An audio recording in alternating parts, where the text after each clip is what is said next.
Hello students.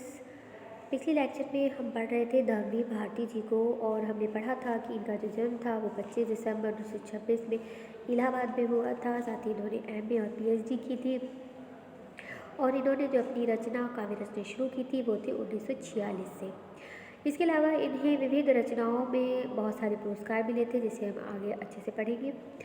और इन्होंने बहुत सारी कृतियाँ भी लिखी थी जैसे कहानी संग्रह, काव्य रचनाएं, उपन्यास, निबंध, एकांकी व नाटक, पद्य नाटक और आलोचना।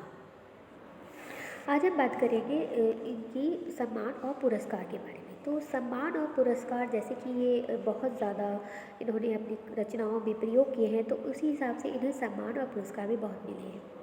इनकी जो रचनाएं थी वो अपने प्रयोग, अपनी प्रकृति वर्णन, बिंब विधान और साथ ही रोमांटिक प्रवृत्तियों के लिए बहुत ज़्यादा विख्यात हुई थी। तो अब देख लेते हैं इनकी कौन कौन से इन्हें सम्मान और पुरस्कार प्राप्त हुए थे। तो 1966 में संगीत नाटक अकादमी सदस्य दिल्ली के द्वारा इन्हें प्राप्त हुई थी, जो इनका सबसे पहला सम्मान था। 1984 में हल्दीघाटी श्रेष्ठ पत्रकारिता पुरस्कार राजस्थान द्वारा दिया गया और 1985 में साहित्य अकादमी रत्न सदस्यता दिल्ली द्वारा दी गया और 1986 में इन्हें संस्था सम्मान मिला उत्तर प्रदेश हिंदी संस्थान द्वारा। 1988 में सर्वश्रेष्ठ नाटक का पुरस्कार मिला इन्हें, जो कि दिया गया था संगीत नाटक अकादमी दिल्ली द्वारा। उसके बाद उन्हें 1989 में गणेश शंकर विद्यार्थी पुरस्कार भी प्राप्त हुआ, जो कि दिया जाता है केंद्रीय हिंदी संस्थान आगरा द्वारा। इसके बाद 1979 में ही मतलब उसी वर्ष इन्हें राजेंद्र प्रसाद शिखर सम्मान बिहार सरकार द्वारा भी प्राप्त हुआ।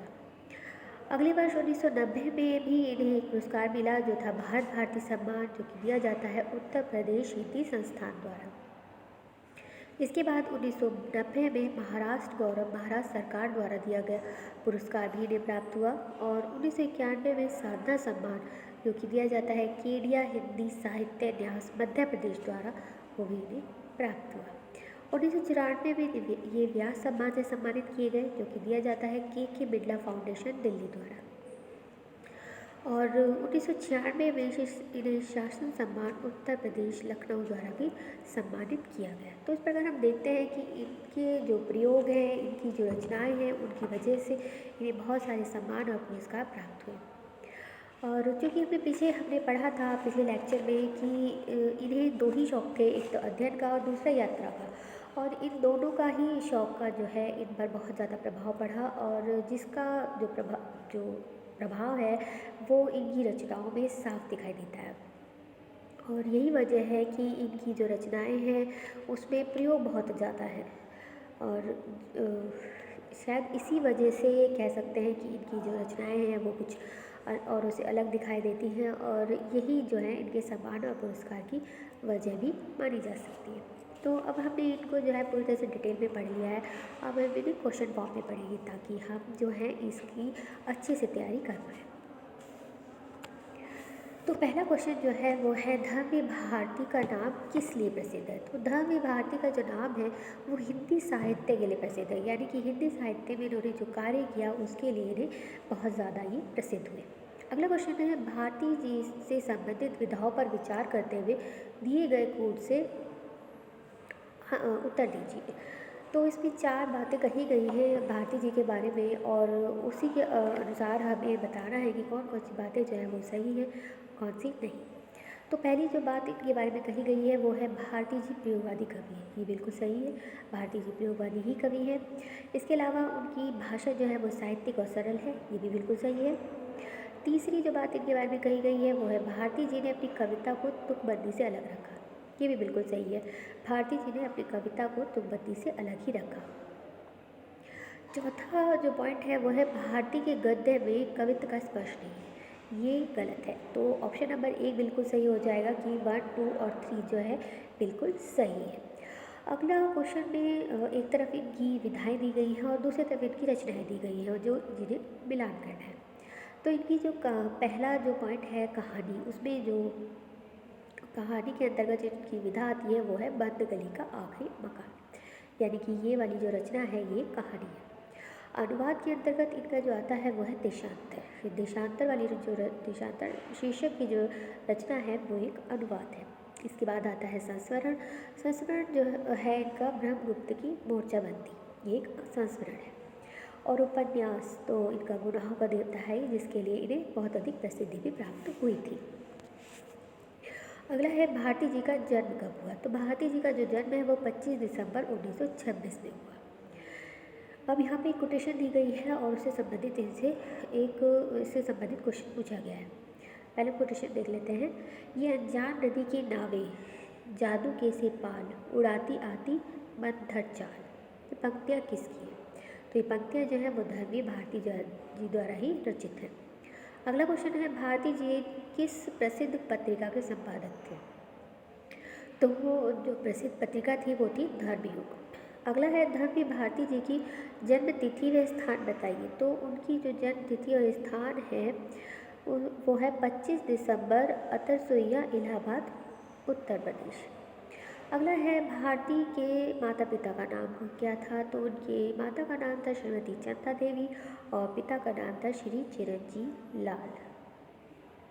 अगला क्वेश्चन है भारती जी का उपनाम क्या था। तो उनका जो उपनाम था वो था वर्मा।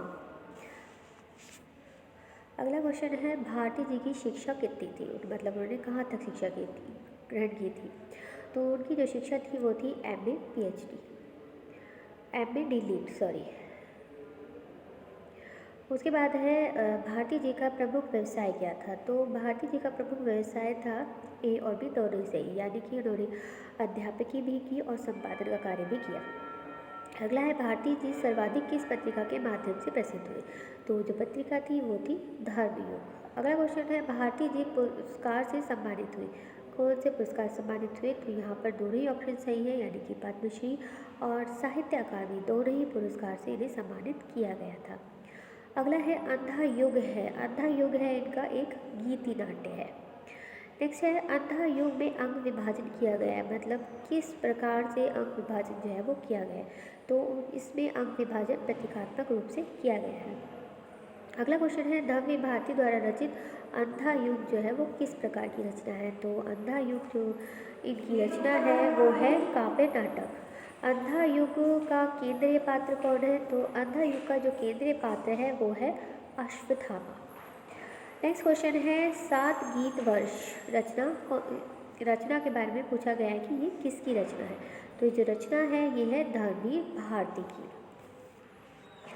अगला क्वेश्चन है ठंडा लोहा के रचयिता कौन है। तो ठंडा लोहा जो रचना है वो भी धर्मी भारती जी की ही है। अगला क्वेश्चन है अंधा युग के रचनाकार कौन है। तो अंधा युग हमें पता ही है ये धर्मी भारती जी की है। अगला क्वेश्चन है अंधा युग का कथानक लिखा गया है, मतलब वो किस पर आधारित है। तो अंधा युग का जो कथानक है वो महाभारत से लिया गया है।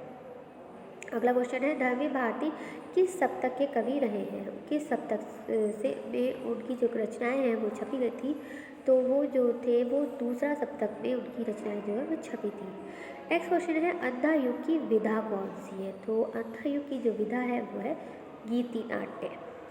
नेक्स्ट क्वेश्चन है अंधा युग का प्रकाशित वर्ष क्या है। तो अंधा युग जो इनकी रचना है वो सन 1954 में प्रकाशित की हुई थी। नेक्स्ट क्वेश्चन है तृतीय सप्तक का कवि नहीं है। तो जैसा कि हमें मालूम है कि धर्मी भारती जो है वो दूसरे सप्तक से संबंधित है, तो इसमें यही ऑप्शन सही हो जाएगा कि धर्मी भारती जो है वो तीसरे सप्तक से संबंधित नहीं है। नेक्स्ट क्वेश्चन है धर्मी भारती ने PhD की, मतलब किस विषय से की, ये पूछा जा रहा है इसमें। तो यहाँ पर हिंदी ही जो है वो उन्होंने हिंदी विषय से ही PhD की थी। अगला क्वेश्चन है धर्मी भारती का नाटक कौन सा है। तो नाटक के अंतर्गत उनकी जो रचना थी वो थी नदी प्यासी थी। अगला क्वेश्चन है धर्मी भारती का उपन्यास कौन सा है। तो धर्मी भारती का जो उपन्यास है इन चारों ऑप्शनों में वो है सूरज का 7वां घोड़ा। अगला क्वेश्चन है ठेले पर हिमालय के रचनाकार का नाम क्या है। तो जब हमने रचनाएं पढ़ी थी तो हमें पता है कि ठेले पर हिमालय जो है वो धर्मी भारती जी की ही है। कविता की मौत कविता संकलित है, मतलब किस सप्तक से संबंधित है, ये किस में प्रकाशित हुई थी। तो ये दूसरा सप्तक में प्रकाशित हुई थी। अगला क्वेश्चन है धर्मी भारती का वास्तविक उपनाम क्या था। तो वास्तविक उपनाम जो था उनका वर्मा था। धर्मी भारती द्वारा लिखित रिपोर्टाज है, मतलब उनका जो रिपोर्टाज है वो कौन सा है, वो है युद्ध यात्रा। नेक्स्ट क्वेश्चन है, अगेन ने धर्मी भारती को किस सप्तक में शामिल किया। तो ये क्वेश्चन कई बार आ चुका है और कई बार घुमा फिरा के आ चुका है, तो हमें ये याद हो जाना चाहिए कि धर्मी भारती जो है वो दूसरा तार सप्तक से संबंधित है। अगला क्वेश्चन है, कौन है ये समुद्र के विजय के दावेदार, कह दो इनसे कि अब यह सब बेकार है। ये जो काव्य पंक्ति है ये किसकी है, ये धर्मी भारती जी की है। नेक्स्ट क्वेश्चन है, नए कवियों में अपनी रोमानियत के लिए सर्वाधिक बदनाम है। तो कौन बदनाम है, यानी कि एक तरीके से कहा जाता है कि जो बदनाम है तो नाम भी हुआ, तो जो इस संबंध में जो नाम हुआ वो था धर्मी भारती। अगला क्वेश्चन है, धर्मी भारती के काव्य में समानता किससे की जाती है। तो धर्मी भारती की जो काव्य की समानता है वो हरिवंश राय बच्चन जी के साथ की जाती है। नेक्स्ट है, धर्मी भारती का प्रथम काव्य संग्रह कौन सा है। तो उनका जो प्रथम काव्य संग्रह है वो है मुर्दों का गांव। अगला क्वेश्चन है, बम्बई से प्रकाशित धर्म युग का संपादन भारती जी ने कितने वर्ष में किया। तो मतलब कौन से वर्ष, किस वर्ष से किस वर्ष तक किया। तो उन्होंने लगभग 20 वर्ष उसका संपादन किया, जो था 1960 से लेकर 1980 तक। अगला क्वेश्चन है, किस कवि ने सन 1971 में मुक्त वाहिनी के साथ बांग्लादेश की गुप्त यात्रा कर क्रांति का पहला आंखों देखा हार प्रस्तुत कर नया इतिहास बनाया। तो ये हमने जब इसका डिटेल पढ़ा था तो हमें मालूम है ये धर्मी भारती जी ही है। नेक्स्ट है, संगीत नाटक अकादमी से भारती जी को कौन सा सम्मान मिला। तो उन्हें सर्वश्रेष्ठ नाटककार का पुरस्कार मिला है। नेक्स्ट है, पार्क सड़क की लालटेन भारती जी की किस विधा की रचना है। तो ये एक आधुनिकतम कहानी है। नेक्स्ट है, धर्मी भारती को भारत सरकार ने पद्मश्री से कब सम्मानित किया। तो वो था 1972। नेक्स्ट है, धर्मी भारती की प्रतिनिधि काव्य रचना कौन सी है। तो इसके अंतर्गत जो ये चारों ऑप्शन सही हो जाएंगे, यानी कि कनुप्रिया, ठंडा लोहा और अंधा युग, सभी जो है इनकी प्रतिनिधि काव्य रचना है। अगला है, भारती जी का प्रमुख उपन्यास कौन सा है। तो उससे भी तीनों ही सही हो जाएंगे, यानी कि गुनाहों का देवता, सूरज का सातवां घोड़ा और 11 सपनों का देश, ये तीनों जो हैं इनके उपन्यास हैं। नेक्स्ट है, विश्व की कुछ प्रसिद्ध भाषाओं की कविताओं का हिंदी अनुवाद किस नाम से किया गया। तो वो जो अनुवाद किया गया था वो था देशांतर। अगला है, धर्मी भारती का सुप्रसिद्ध खंड काव्य कौन सा है। तो उनका जो सुप्रसिद्ध खंड काव्य है वो है कनुप्रिया। नेक्स्ट है, धर्मी भारती के काव्य नाटक कौन सा है। तो इसमें इनका जो काव्य नाटक है वो है अंधा युग एवं सृष्टि का आखिरी आदमी।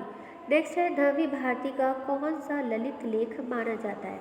तो उनका जो ललित लेख माना जाता है वो है ठेली पर हिमालय। नेक्स्ट है, बंद गली का आखिरी मकान भारती जी की किस विधा की रचना है। तो ये इनकी एक कहानी है। नेक्स्ट है, धर्मी भारती की प्रमुख कविता कौन सी है। तो इसमें तीनों ही ऑप्शन सही है, यानी कि कविता की मौत, पराजित घोड़ी का गीत और कौन चरण। सेकंड है, पराजित पीढ़ी का गीत, सॉरी गलत हो गया, वो पराजित पीढ़ी का गीत और कौन चरण, ये तीनों ही जो है इनकी कविताएं हैं। नेक्स्ट है, भारती जी की किस काव्य रचना की कथा महाभारत के 18वें दिन की संध्या से लेकर भगवान कृष्ण की मृत्यु तक है। तो ये है इनकी रचना अंधा युग। लास्ट क्वेश्चन है, धर्मी भारती को कौन सा सम्मान मिला। तो उन्हें सभी सम्मान मिले हैं, यानी कि भारत भारती, व्यास सम्मान और गणेश शंकर विद्यार्थी पुरस्कार। तो ये थे हमारे धर्मी भारती जी। तो आज के लिए इतना ही, थैंक यू।